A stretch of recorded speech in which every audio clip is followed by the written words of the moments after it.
So what I want to ask you had to do with how you get in and out of character so fast. I was thinking about how Will Ferrell jumps into Ron Burgundy so quickly, except he has to do wigs and prosthetics and things like that. All you have to do is put on a jacket, red tie, and you're ready to roll. Is that a pretty easy transition for you at this point? Yes, doing The Simpsons for years, you just learn.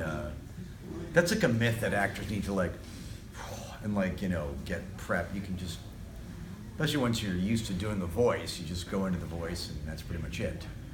But at this point too, when you're doing these kind of shows, you sort of have some ad-libs and then you sort of have some scripted stuff, right? Oh yes, I mean, even for these appearances, certainly on the show, and even for these appearances, it's mostly scripted.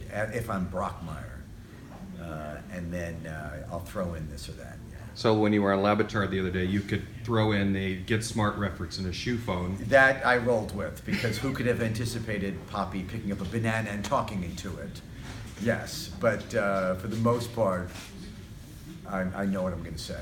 Is it because your character has such specific attitude and lines that you want to make sure that you get it right with having Joel's script sort of ready for you before you go on with these appearances, rather than sort of take it in some direction that might not be in the character?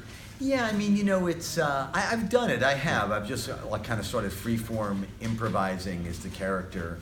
But especially when I'm usually appearing in context or talking about sports. So you want to have a take. You want to be funny, concisely, because I'm trying to promote the show as well, besides just being entertaining. Mm-hmm. So I want to go out there and bomb. It's you want to know what you're going to say, and you want to score.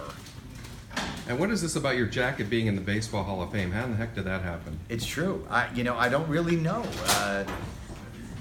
Did some publicists have something to do with it? They might have. Their name might be Adam Freifeld, but the baseball community and announcers and broadcasters have really embraced this character, and that is another evidence of that.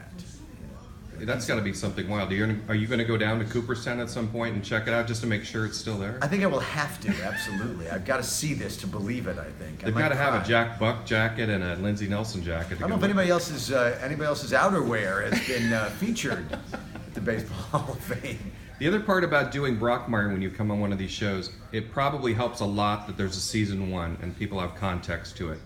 But for people who don't know about the show, it seems like they could get into it pretty quick just based on, oh, this guy's funny, this guy's crazy, I want to see what more he does. So going into season 2, you probably have a lot more leeway into going to the Brockmire character on these shows than you would have for season 1. I guess so. People have at least had a year to maybe see it or not. Certainly most of the broadcasters I'm talking to have seen it. Plus now I can say stream it right now on Hulu if you like, which I could not say last year. That's it. Which helps. So yeah, each year it's, the head of IFC said, he loved the show, and he said, we got something great here. It's going to take us a little while to build awareness of it, but stay with us, we'll do it. And so that, that's what we're trying to do. And if you're signed through season 4, what kind of future do you see? By the way, is this distracting, the noise coming out of this television? No, I'm sound. It's fine. Right. I'm sorry. No, when you get to season 3 and 4, like you've said now, you've committed to this. Yes. I mean, do you sort of dare think past season 4, or do you sort of go, season 4 sounds like a good idea to maybe this is a good framework for it? Yeah, season 4 might genuinely be it. One of the great things about this lovely era of television we're in is when things seem to run the course, you can stop. Yeah. Or if you're given a lot of creative freedom, if part of that is, we've told the story we want to tell, we're done, you can do that.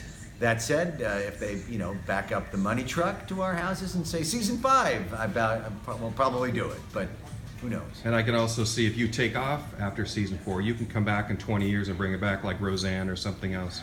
Yes, if history's taught us anything, it's that anything can be recycled, especially in American television. With a plaid jacket. With a plaid jacket, you're good to go. And for so many outings, really, adventures.